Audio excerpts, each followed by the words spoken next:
Hi class, welcome to Unit 1 of System Safety and Risk Analysis. Unit 1 is where we get the broad overview and introduction into system safety and risk analysis principles, concepts, and goals.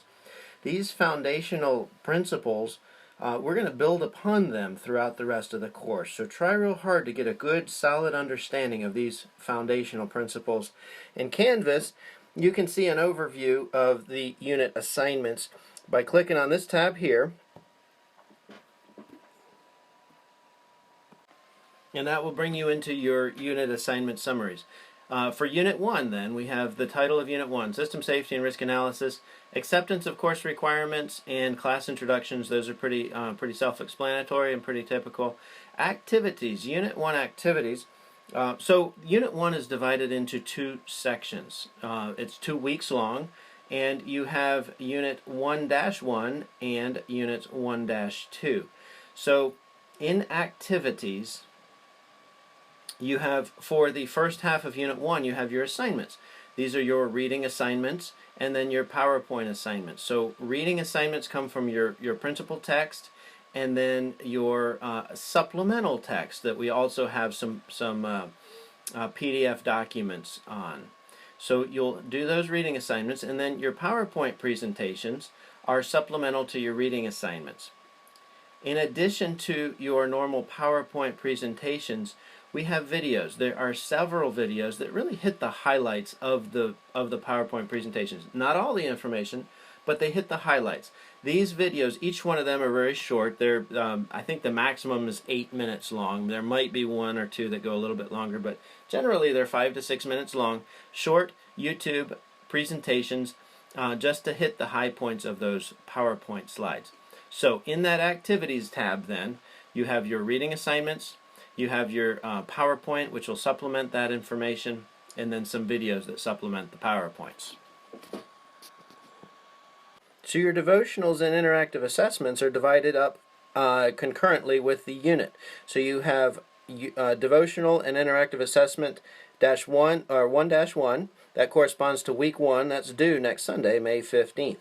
And then the second half of the unit is 1-2. That's when your devotional 1-2 and interactive assessment or discussion question 1-2 will be due. That's the following Sunday, May 22nd. Now don't let the interactive assessment due date of Sunday, May 15th throw you for a loop. Our goal is to get the discussions started early in the week. Devotionals in this class are graded. They are graded at 100% for participation or 0% for not participating. To be considered participating, a minimum of 150 words is required. But the devotional and the discussion questions really tie into each other throughout the course. That's what they're designed to do. The discussion questions, the interactive assessments, the discussion questions require a 250-word minimum initial post, as well as reference in APA format. That initial post should be completed no later than Thursday of the week it is due, and that gives the rest of us a chance to review your post, respond, and deepen the discussion. You can see the grading rubric for the detail on the grading, exactly how you will be graded on your interactive assessments. The grading rubric requires posts to be distributed over time, and it's actually heavily weighted on your follow-up posts as well as the initial ones. So the follow-up posts shouldn't be just I agree or I disagree, but actually substantial contribution to that discussion to deepen it. You will also notice that the discussion requirement is to respond to at least 2 other posts. How can you do that if there's only 2 of you in the class? Well, I will be participating also, and you can reply to my posts too, and that will count. Sometimes I will create an initial thread just like you do, and you can respond to that. Sometimes I will respond to one or both of you throughout the discussions, and I will ask some guiding or some leading questions, and you can respond to that. All that participation counts for your minimum of 2 responses. In both this week's devotion and discussion questions, we talk about system attributes, or we talk about attributes. The system attributes in our discussion question and the attributes of God in our devotional. These will tie in specifically. Knowing the intricate details of a system through learning the system's attributes, we can get a better handle on how that operates. When we have a better handle on how a system operates, we can better, in a more detailed way, analyze the system for safety and risk. Likewise, learning about the attributes of God, His characteristics, and His personality, that can help us to know Him better. Knowing God better helps us love and serve Him better. That helps us more fully develop our relationship with Him. At the end of Unit 1, you have a quiz. The quiz is not timed. It's open book, open note. It is not required to be completed in one sitting. So you may actually open the quiz as you go through your studies. The quiz might help guide you into particular information that we're pressing as you go through your reading material. And heads up, at the end of the unit, 2 weeks from now, in fact, only 2 weeks from now, the research paper, or a 5 to 7 page research paper is due.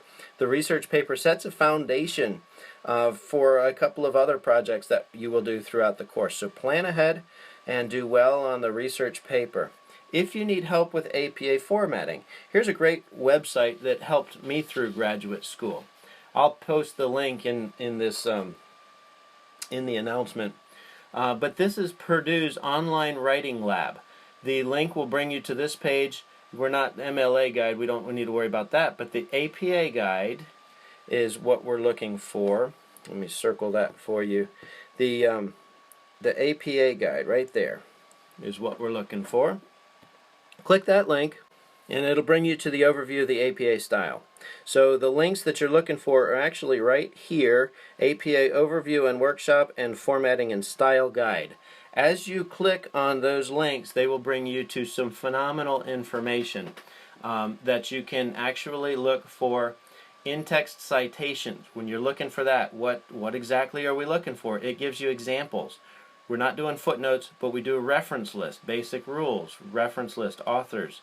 So you have some phenomenal information here, and then as you scroll down, it actually gives you examples of what the APA formatting is supposed to look like. So that's an excellent tool to help you through that APA formatting as you go through your research paper. So there's an overview. There's the overview of Unit 1, Part 1.